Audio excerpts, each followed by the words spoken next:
Been strange enough, a man's enjoying himself in this quiet manner, while the prison was burning, and such tumult was cleaving the air, though he had been outside the walls. But here, in the very heart of the building, and moreover with the prayers and cries of the 4 men under sentence sounding in his ears, and their hands stretched out through the gratings, and their cell doors clasped in frantic entreaty before his very eyes, it was particularly remarkable. Indeed, Mr Dennis appeared to think it an uncommon circumstance, and to banter himself upon it, for he thrust his hat on one side, as some men do when they are in a waggish humour, sucked the head of his stick with a higher relish, and smiled as though he would say, "Dennis, you're a rum dog. You're a queer fellow. You're capital company, Dennis, and quite a character." He sat in this way for some minutes, while the 4 men in the cells, who were certain that somebody had entered the gallery, but could not see who, gave vent to such piteous entreaties as wretches in their miserable condition may be supposed to have been inspired with, urging whoever it was to set them at liberty for the love of heaven, and protesting with great fervour, and truly enough perhaps, for the time, that if they escaped, they would amend their ways, and would never, never, never again do wrong before God or man, but would lead penitent and sober lives, and sorrowfully repent the crimes they had committed. The terrible energy with which they spoke would have moved any person, no matter how good or just, if any good or just person could have strayed into that sad place that night, to have set them at liberty, and while he would have left any other punishment to its free course, to have saved them from this last dreadful and repulsive penalty, which never turned a man inclined to evil, and has hardened thousands who were half inclined to good.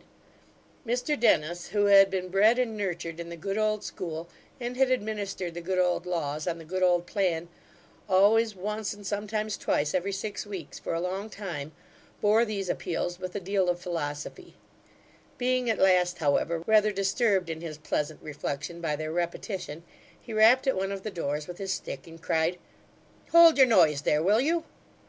At this they all cried together that they were to be hanged on the next day but one, and again implored his aid. "Aid for what?" said Mr Dennis, playfully rapping the knuckles of the hand nearest him. "To save us," they cried. "Oh, certainly," said Mr Dennis, winking at the wall, in the absence of any friend with whom he could humour the joke. "And so you're to be worked off, are you, brothers?" "Unless we are released to-night," one of them cried, "we are dead men." "I tell you what it is," said the hangman gravely, "I'm afraid, my friend, that you're not in that ere state of mind that's suitable to your condition, then. You're not a-going to be released. Don't think it. Will you leave off that ere indecent row? I wonder you ain't ashamed of yourselves, I do." He followed up this reproof by rapping every set of knuckles, one after the other, and having done so, resumed his seat again with a cheerful countenance. "You've had law," he said, crossing his legs and elevating his eyebrows. "Laws have been made a purpose for you. A wery handsome prison's been made a purpose for you. A parson's kept a purpose for you. A constitutional officer's appointed a purpose for you. Carts is maintained a purpose for you. And yet you're not contented. Will you hold that noise, you, sir, in the furthest?" A groan was the only answer. "So well as I can make out," said Mr Dennis, in a tone of mingled badinage and remonstrance, "there's not a man among you. I begin to think I'm on the opposite side, and among the ladies, though for the matter of that, I've seen a many ladies face it out in a manner that did honour to the sex. You and number 2, don't grind them teeth of yours." "Worse manners," said the hangman, rapping at the door with his stick, "I never see in this place afore. I'm ashamed of you. You're a disgrace to the bailey." After pausing for a moment to hear if anything could be pleaded in justification, Mr Dennis resumed, in a sort of coaxing tone, "Now look ye here, you 4. I'm come here to take care of you, and see that you an't burnt, instead of the other thing. It's no use your making any noise, for you won't be found out by them as has broken in, and you'll only be hoarse when you come to the speeches, which is a pity. What I say in respect to the speeches always is, give it mouth. That's my maxim, give it mouth. I've heerd," said the hangman, pulling off his hat to take his handkerchief from the crown and wipe his face, and then putting it on again a little more on one side than before, "I've heerd a eloquence on them boards, you know what boards I mean, and have heerd a degree of mouth given to them speeches, that they was as clear as a bell, and as good as a play. There's a pattern. And always, when a thing of this nater's to come off, what I stand up for is, a proper frame of mind. Let's have a proper frame of mind, and we can go through with it creditable, pleasant, sociable. whatever you do, and I address myself in particular to you in the furthest, never snivel. I'd sooner by half, though I lose by it, see a man tear his clothes a purpose to spile 'em before they come to me, than find 'em snivelling. It's 10 to 1 a better frame of mind every way."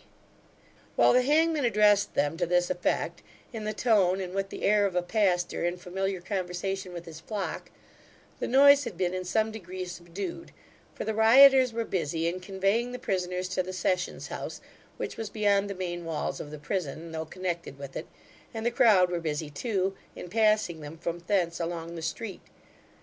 But when he had got thus far in his discourse, the sound of voices in the yard showed plainly that the mob had returned, and were coming that way; and directly afterwards a violent crashing at the grate below gave note of their attack upon the cells, as they were called, at last. It was in vain the hangman ran from door to door, and covered the grates, one after another, with his hat, in futile efforts to stifle the cries of the 4 men within. It was in vain he dogged their outstretched hands, and beat them with his stick, or menaced them with new and lingering pains in the execution of his office. The place resounded with their cries. These, together with the feeling that they were now the last men in the jail, so worked upon and stimulated the besiegers, that in an incredibly short space of time they forced the strong grate down below, which was formed of iron rods 2 inches square, drove in the 2 other doors, as if they had been but deal partitions, and stood at the end of the gallery, with only a bar or 2 between them and the cells. "Halloa!" cried Hugh, who was the first to look into the dusky passage. "Dennis before us! Well done, old boy! Be quick and open here, for we shall be suffocated in the smoke going out." "Go out at once, then," said Dennis. "What do you want here?" "Want!" echoed Hugh. "The 4 men." "4 devils!" cried the hangman. "Don't you know they're left for death on Thursday? Don't you respect the law, the constitution? Nothing? Let the 4 men be." "Is this a time for joking?" cried Hugh. "Do you hear 'em? Pull away these bars that have got fixed between the door and the ground, and let us in." "Brother," said the hangman in a low voice, as he stooped under pretence of doing what Hugh desired, but only looked up in his face, "can't you leave these here 4 men to me, if I've the whim? You do what you like, and have what you like of everything for your share. Give me my share. I want these 4 men left alone, I tell you." "Pull the bars down, or stand out of the way," was Hugh's reply. "You can turn the crowd if you like, you know that well enough, brother," said the hangman slowly. "What? You will come in, will you?" "Yes." "You won't let these men alone, and leave 'em to me? You've no respect for nothing, haven't you?" said the hangman, retreating to the door by which he had entered, and regarding his companion with a scowl. "You will come in, will you, brother?" "I tell you, yes. What the devil ails you? Where are you going?" "No matter where I'm going," rejoined the hangman, looking in again at the iron wicket, which he had nearly shut upon himself and held ajar. "Remember where you're coming, that's all." With that he shook his likeness at Hugh, and giving him a grin, compared with which his usual smile was amiable, disappeared and shut the door. Hugh paused no longer, but, goaded alike by the cries of the convicts and by the impatience of the crowd, warned the man immediately behind him (the way was only wide enough for 1 abreast) to stand back, and wielded a sledge-hammer with such strength that after a few blows the iron bent and broke and gave them free admittance. If the 2 sons of one of these men, of whom mention has been made, were furious in their zeal before, they had now the wrath and vigour of lions. Calling to the man within each cell to keep as far back as he could, lest the axes crashing through the door should wound him, a party went to work upon each one, to beat it in by sheer strength, and force the bolts and staples from their hold. But although these 2 lads had the weakest party and the worst armed, and did not begin until after the others, having stopped to whisper to him through the grate, that door was the first open, and that man was the first out.